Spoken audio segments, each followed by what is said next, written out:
আমাদের ইমাম হুসাইন আলাইহিস সালামকে কারবালার ওয়াকিয়ার মধ্যে যুদ্ধের মধ্যে শহীদ করা হয়েছিল ধোঁকা দিয়ে এজিদের বংশরা। তো তাদের স্মরণে আমরা আজকে শোক মিছিল পালন করতেছি। ওনার শাহাদাত করা হয়েছিল, পানি দুধ কোনো কিছুই দেওয়া হয়নি কারবালার ওয়াকিয়ার মধ্যে। তো ওনার স্মরণে আমরা আজকে এই আলী আসগার মওলার দোলনাকে আমরা বের করলাম। তার পরিবারকে এই নির্মমভাবে কারবালা হত্যা করা হলো। ইয়াজিদ বাহিনী, ইয়াজিদের গভর্নর, ইয়াজিদের আর্মি ইমাম হুসেনের পুরো পরিবারকে আসলে নির্মমভাবে হত্যা করলো। সেটার প্রোটেস্ট যুগ যুগ ধরে আমরা করে আসছি এবং এই যে হত্যাকাণ্ড, এটার প্রতিবাদ কিয়ামতের দিন পর্যন্ত চলবে।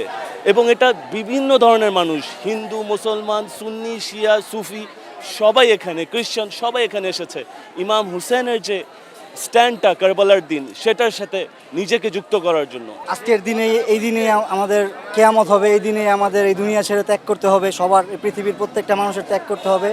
আমরা এই দিনের শোক আমরা সবাই মিলে একসাথে পালন করছি। আমরা চাই আমাদের সবাই পাক পাঞ্জাতানের ওয়াস্তে সবাই আমাদেরকে যদি ভুলভ্রান্তি থাকে আমাদেরকে ক্ষমা করবেন এবং আমাদের ক্ষমার দৃষ্টিতে দেখবেন। আর এই দিনটি উদযাপন করার জন্য আমরা শোক পালন করছি সবাই। ইনশাল্লাহ সবাই শোক পালন করবেন। এটা গানের দিন।